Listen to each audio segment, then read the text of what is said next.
Hello everyone, this is TuckerTicker and welcome to another Minecraft video. This one doesn't have any sort of particular theme, I don't think. It's just that I wanted to demonstrate what I managed to pull off. So if I sort of walk facing the floor to try and find out where am I? Oh, I know where I am. So yeah, if I climb this ladder I'll be able to explain it from a reference point that is from one of my previous videos, so people who've sort of been watching can actually tell whereabouts I am. So up here, this is that sort of bridge thing that was just sticking out into the middle of nowhere, so if I let it load for a second, eventually the mountain in which my house is built will pop up. Come on. Yeah, there you can see bits of it now. So yeah, that's where the sort of primary base I've got is, and I do want to do more with that to make it look more elegant and just sort of impressive looking. But over here I have built this incredible contraption which has thus far resulted in a lot of pain, anguish and general annoyance. But if I find a good vantage point to have a look at it from. Let's go down. Down is good. So you can see I've got this sort of column of water, and the idea behind this is that enemies are designed so that when they are in water they will swim upwards, which is a very basic idea that was designed to stop them drowning. And you can see around this I've built all these platforms with jungle trees on, with vines on them, so that I can climb up them. And I'm going to spread this all around this area and have it going all the way up. And this is actually taken from an idea that I saw on Monkey Farm's stuff. So, but you can see there's this sort of thing there, and this this random box that you can see, that is a mob spawner. It's designed specifically so that there is a dark area within which mobs can spawn, and I want to go down a level. Oh no, I can go over here and sort of demonstrate from there and stuff. And within that mob spawner there are some sort of bits where the enemies can fall off into some water, which will force them down into a little bit in the... okay. Watch where I'm going, I think. That was not supposed to happen. Nearly fell to my death again there. I've done it there before as well. But so yeah, the mobs get forced down into a little river. This is my sort of bedroom. I go down here. They get forced down and they go down that little pipe bit there. Oh, there's that creeper. I noticed it around here before. I thought it would spawn up there, and it was one around down here. It's still about... Anyway, they fall down there, and eventually they move into this. You'll notice as well I've got a door here, which is effectively so I can run and do maintenance. And these, you can see them closing off those pistons in the back there. Yeah, you can go home and die. But if I need to make a platform join up to up there, so I don't have to climb this ladder. But if I go up here, then what happens is the enemies come along that tube where the pistons were, and they get forced into this huge column of water. And you can see, sort of on my part up, there's these signs, and those effectively provide an air gap. And mobs can actually sort of, they'll just go straight through that. There'll be a slight pause as they get through it, but they will just sort of carry on. Is there anything coming up? No, not yet. But yeah, but that's just so that they can breathe, because otherwise they drown on the way up and they just die and their items will fall to the bottom. What I actually want to happen to them is, if I stand back I'll see it better, is they get to the top there and then walk out just through those little two squares there and into another sort of bit of water that forces them along there and just drops them there. So far, is there anything coming? No. It might be because it's night time. I imagine that, where are we? If I press F3, you see there's a little letter E up in the top left corner. It's like on the third line down, the very far left. Well, that represents the number of enemies that are within the range of your screen. And there's none up there now. I can see that by that. And there's apparently only 2 within the mob spawner. If that's all scaffolding effectively. I will eventually build it into a proper structure, but not just yet. It's typical, when I want it to work, it doesn't. Or have I shut it off? No, I didn't shut it off. Oh, there's a couple of skeletons. Perfect. When you get, there's a thing with the AI. If I now go up to the top, I can raise that skeleton. I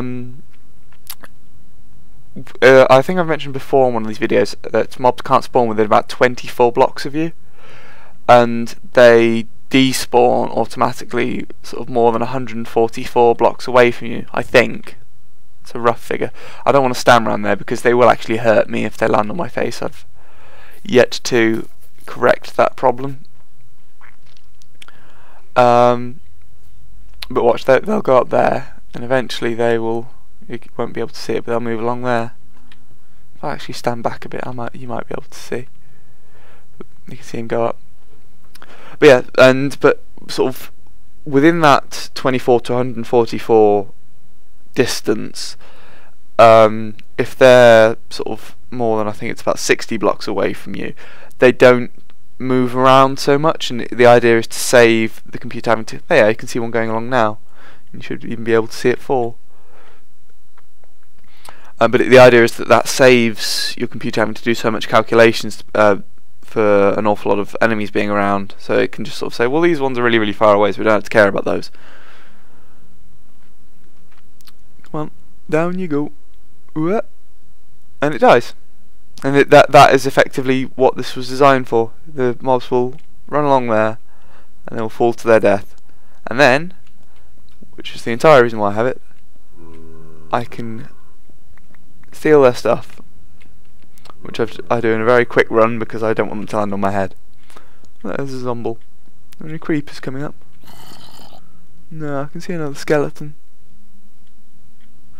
But yeah, it was effectively just an easy way to get primarily bones. I wasn't interested in much else other than the bones. Although I may at some point sort of have it get something else, like gunpowder. I've got a lot of gunpowder from this thus far. But yeah, they just sort of go off there and they fall to their doom. And what the idea is that I will build many more of these platforms with more of these jungle trees that I can climb up, and it'll eventually come into this huge complex. But at the moment, I need to focus on building a few platforms which are quite a bit bigger than the ones I've got, because this will eventually become my primary base, and that one will probably be secondary.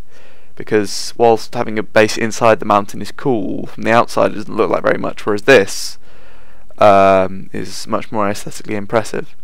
Go on, up you go. Leap to your doom. I have had mobs survive that fall before. Just a skeleton wandered around the corner there and started laying into me, which was nasty. And also, you can see up there where I've got the scaffolding, that looks a bit broken. It is broken, and that's because I have a problem, because the gap up there is 1 block by 2 blocks, so it'll let mobs like skeletons and zombies and creepers fall through, but spiders don't fall through it. They don't fall. They effectively take up 2 by 2. So what I was trying to do was take out a couple of the blocks up there to make it so that they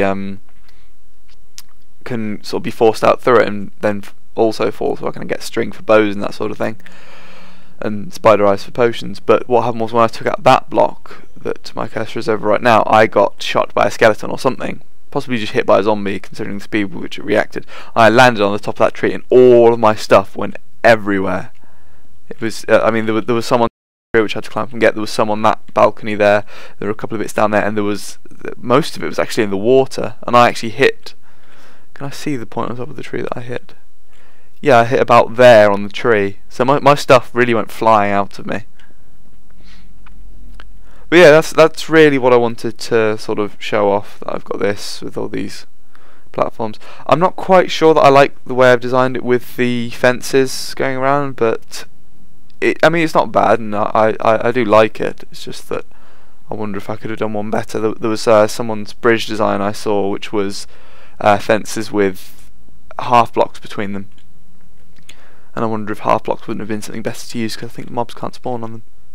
Oh, this is the thing I've seen with creepers. They sometimes do that spinning thing. They did it. One did it here several times when it was stood on the fence. Look, you can see I put a torch up there because I thought that creeper was spawning. I think that's everything I wanted to show you. I don't have anything. Oh, my rainbow sheep. I've now got sheep of every colour, which is kind of a spoiler, but they're all pretty full. I can actually start getting wool off those. I've had some shears for ages and I don't use them. I think I used them once to go and get some wool to make a bed. And that was right at the beginning of doing this. I might make my I might sort of screw the Let's Play of Minecraft and instead just focus on this world and recordings of this world. I've been watching a guy who calls himself Monkey Farmer. I'll put, I think, a link to his channel in the video description for this, especially since I've used his ideas on that very sort of exclusively. But his videos focus around, rather than sort of showing you the entirety of what he's doing and sort of how you play through the game. Let's see if I can get any more chickens. 1, yes, 2, 3. Okay, I just hit a chicken in the face with an egg. But yeah, I've got 5 chickens now. That's a lot of eggs. And I have rainbow sheep. I think there's like 16 of them in total. Something like that, anyway. But I can now just go and get wool of any colour, which is nice. I've also nearly finished the structure around my enchanting table as well. Although it's worth noting that if someone's planning to do this, if I sort of put that sword in now, you know, so I've got like 14, 25, 34. I can keep putting it in. The lowest was 9. What's in there? Still only lowest is 9. So whilst this does allow you access to higher level enchantments, it does deny you access to the lower level enchantments, unless where are we? If I do this, get some torches, because it is didn't mean to do that. It is possible to stop it by putting torches around it like that. See, now it's 335. 344, 225. Yeah, there's some level 1 ones, which I'm not going to waste the experience on. But yeah, it's worth noting that if someone wants to build this structure to make the enchanting table more powerful, have some torches to hand, so that you can actually buy the lower level enchantments if you want them. And the level of enchantment should probably reflect the level of the item you're enchanting. So if it's a diamond item, obviously you want to rack up a lot of experience, because once an item's enchanted, you can't re-enchant it with something else, I don't think. Anyway, this is my tree farm as well. The amount of wood that I've been gathering, I've got 2 stacks on me now, plus the wooden planks that I've got there. And it was taking so long, which is why I sped up the production of the mob farmer, so that I could have lots of bones from the skeletons, which I could turn into bone meal, which I can use to do this: insta-grow trees. It's like magic, really. I'll probably cut those down later. And look, I've already got 4 bones from just the few that I got earlier. So anyway, well, thank you all for watching, guys, and I hope to bring you more interesting stuff soon. If I can think of anything interesting, I'll sort of build it and I'll make a video of it. So thank you all for watching, guys, and I hope to see you next time. Also, kittens.